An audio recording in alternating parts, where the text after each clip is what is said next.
Okay, now a cylinder is still a prism. Sometimes it's known as a circular prism.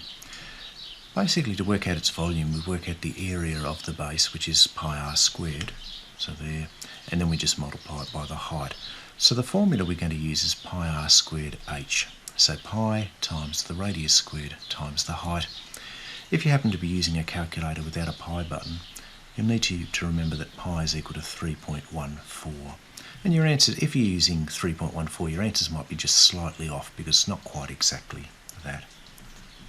So in example 1, the volume of that cylinder is going to be pi times the radius squared, so 5 squared. Don't forget to square the radius, times the height. Now you're going to have to use your calculator. Oops, sorry. You are going to have to use your calculator for these ones here. So I've gone, let's get it on the screen. So I've gone, sorry, just start again. So I went shift and then this times 10 to the x button there to get the pi. Then I'm going on times 5 squared times 16 equals. So we get this big display. We want to answer to one decimal place. So I'm going to write 1256.6. And again, this would be in cubic centimetres there. Okay, another bit of a mistake there. Again, that's just the same question repeated. So don't worry about that one. Just move on to the exercises there. Okay, so we've got the radius and the diameter here. So we're just going to go pi times the radius squared times the height. Again, it's just a fairly repetitive process here. Oops. Okay, so round it off to 2 decimal places this time. So I'm going to get 150.80. That will round off to, because if we just put it as 0.79, you can see that the 6 means we need to bump it up. So 150.80. For the next one, again, pi times the radius squared times the height. Look, if you like, you can just go back and edit that calculation. Sometimes that's just as quick. Okay, so we're going to get 472.50. Okay, so again, we're just going to go pi times 5.2 squared times 12.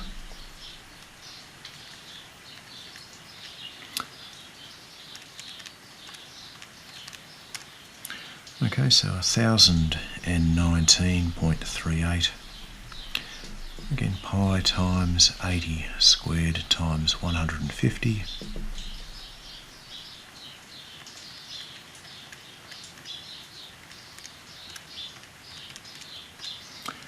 Okay, massive number there. We get 3,015,928.95. Okay, again another one with a radius, so pi times the radius squared times the height. Again, big numbers here, so we're going to get another fairly large answer.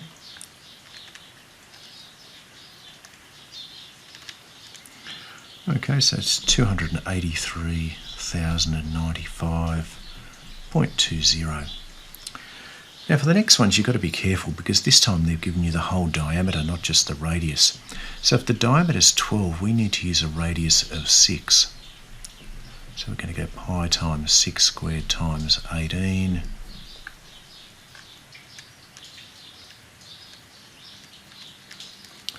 Okay, so 2035.75. Here, if the diameter is 85, then the radius is going to be 42.5. Running out of space here, let's do it at an angle. Pi times 42.5 squared times 60.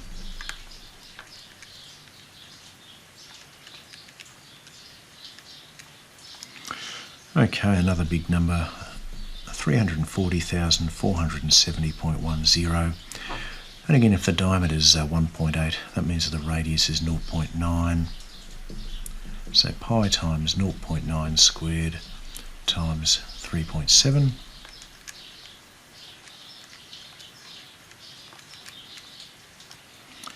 Okay, 9.42 to 2 decimal places. Okay, all good. Now we're doing the same thing, but now we don't have a drawing. So we've got the radius and the height. So again, pi times the radius squared times the height.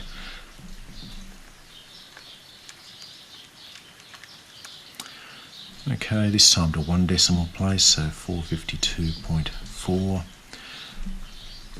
pi times 15 squared times 8.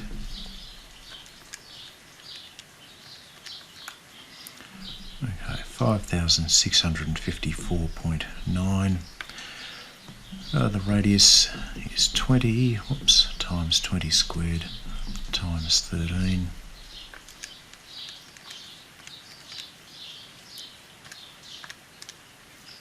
Okay, 16,336.3. The radius is 10, the height is 20.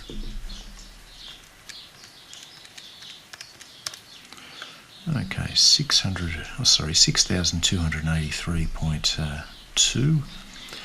Again, notice the diameter is 12, so that means the radius is 6.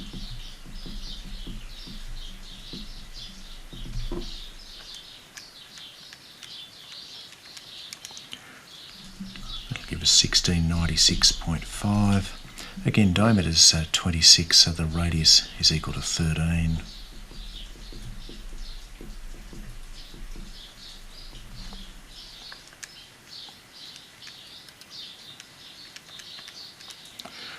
Okay, 1486.6. Okay, this time we've got 2 cylinders joined together. Just need to be careful that this top cylinder, its diameter is 18, so we need to use a radius of 9. Similarly down here, a diameter of 26 means the radius is 13. So we're just going to add those 2 volumes together. So for the top one, we're going to go pi times its radius of 9 squared times its height of 22. Then we're going to add, like normally I do on that line, but we're going to bump into that one there.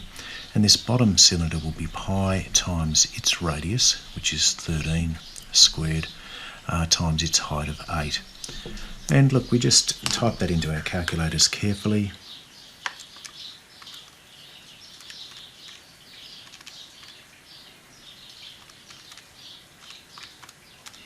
And it wants the answer to 1 decimal place. So that'll be 9845.8, and that would be in cubic centimetres there. Okay, similarly for this next one, again, the radius becomes 23, this radius becomes 8. So for this one here, we're going to go pi times that radius squared times that height, plus we're going to have pi times this radius squared times this height. Again, just enter that carefully into your calculator.